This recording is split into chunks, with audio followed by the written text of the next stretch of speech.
Welcome to my channel Ashwatha cooking అని. ఈరోజు idli dosa చేయబోతున్నా. 1 cup మినపప్పు, 2 కప్పులు రేషన్ బియ్యము నానబెట్టుకుందాం. ఒక 2 స్పూన్లు శనగపప్పు, 1 స్పూన్ సగ్గుబియ్యము, ఒక 3 స్పూన్లు అటుకులు, 1 స్పూన్ మెంతులు ఇవన్నీ కడిగి నానబెట్టుకుందాం. ఒక 5 గంటలు అట్లా నానింది. ఇప్పుడు మిక్సీ జార్లో వేసుకుందాం.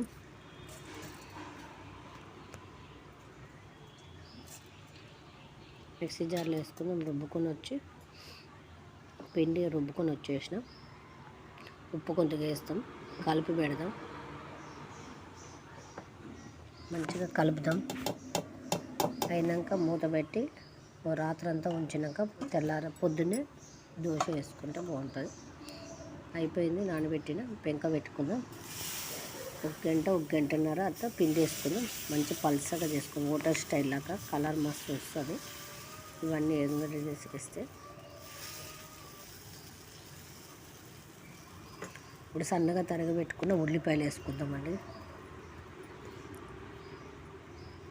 కొద్దిగా జీలకర్ర అండి, అల్లం వేసుకుంటే వేసుకోవచ్చు. చిన్నపిల్లలు తినరు కాబట్టి అందుకే. కారం పొడి, పుట్నాల కారం పొడి నేను తయారు చేసిన, మళ్ళీ వీడియోలో చూపిస్తానండి.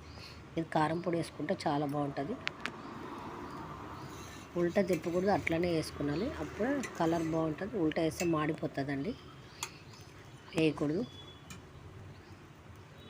ఒక్కొక్క దోశ వేసుకుందాం.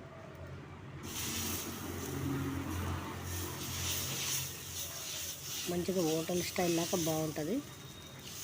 ఎక్కువ నేను ఆయిల్ వేయను, చూస్తున్నారు కదా. ఆయిల్ ఎక్కువ వేస్తలే. ఉల్లిపాయలు వేసుకుందాం, సన్నగా తరిగి పెట్టుకున్నది. మళ్ళీ కారం పొడి, ఇడ్లీ కారం పొడి వేసుకుందాం.